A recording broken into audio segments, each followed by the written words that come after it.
I had the rare privilege of chairing this committee. Mr. Speaker, the issue that Senator Gloria is raising has been canvassed before this House.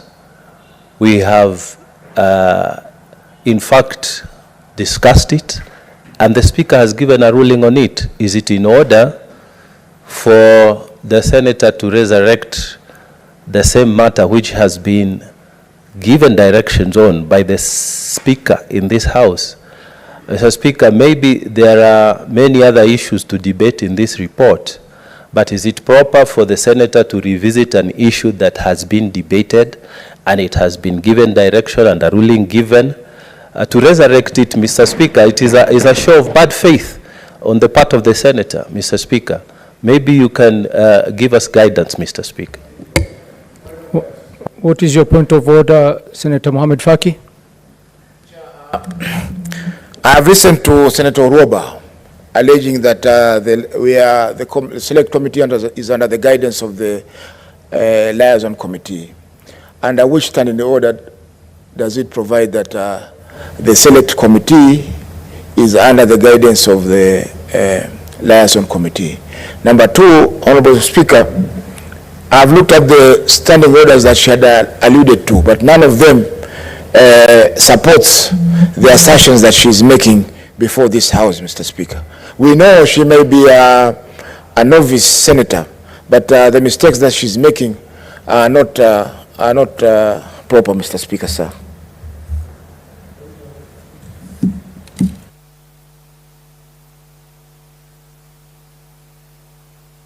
Senator Chaerargei, what's your point of order?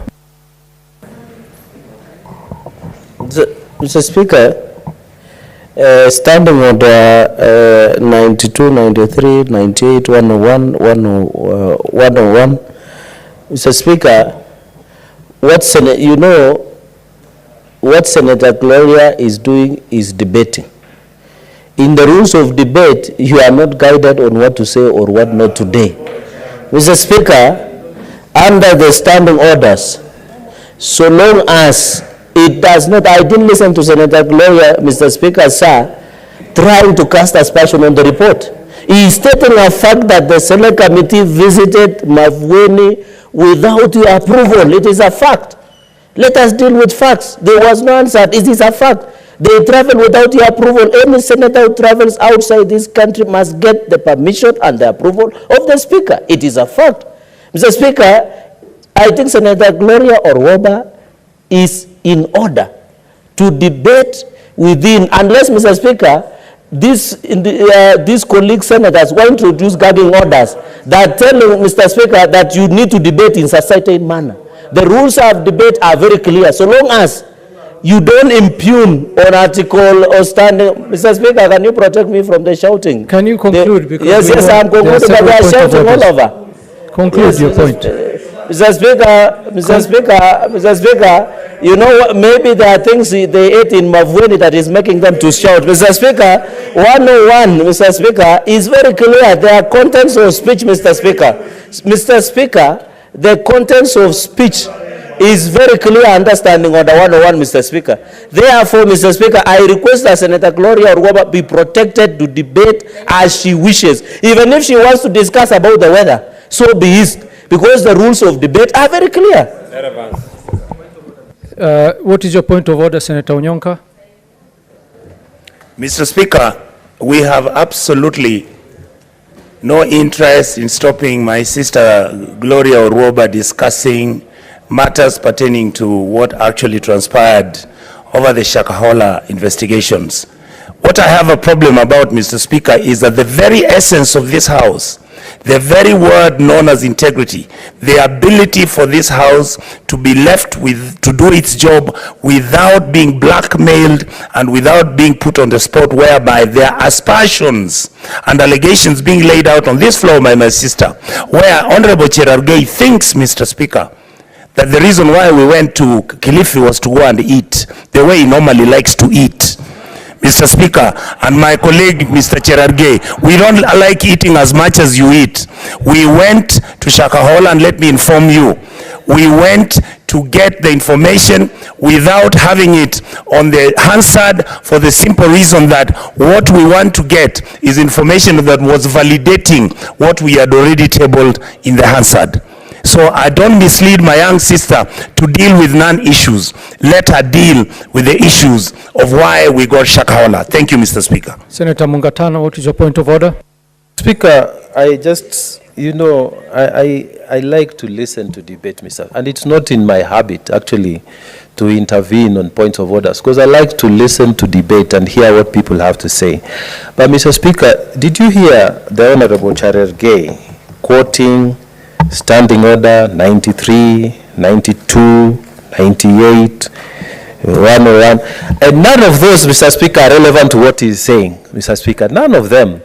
Mr. Speaker, it is not fair, it is actually not fair to stand up, take the time of this House, and talk about things that are not relevant. Mr. Speaker, earlier in the day, the Honorable Senator Sifuna had raised the question of frivolous point of orders, Mr. Speaker. And Mr. Speaker, we are requesting that we who want to listen be allowed to listen, not interventions that are not adding any value. And Mr. Speaker, guide the young senator to stick to the issues. They should not try to go back to rulings that have been made in this House. Mr. Speaker, this is a House of order. If someone doesn't want to listen, they can go and make noise outside, not in the House. Thank you. Senators, honorable senators, I have followed all the point of orders. I would like to start by first of all cautioning Senator Gloria Roba and refer you to Standing Order 101-2, that it shall be out of order to introduce an argument which has already been discussed in this House.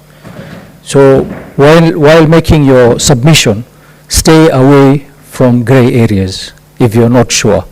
Senator Chaerargei, I will refer you to Standing Order 120, irrelevant or repetition and quoting standing orders which were not relevant to your point of order. Well, you stated several standing orders. You should have stuck to the one which was particularly important to your point of order. So on that one, I will caution you. Senator Roba, please proceed with your submission. Thank you, Mr. Speaker. I stand guided. Allow me. And one more thing, Senator Roba. Yes. You did mention that you're still fairly new in understanding the standing orders.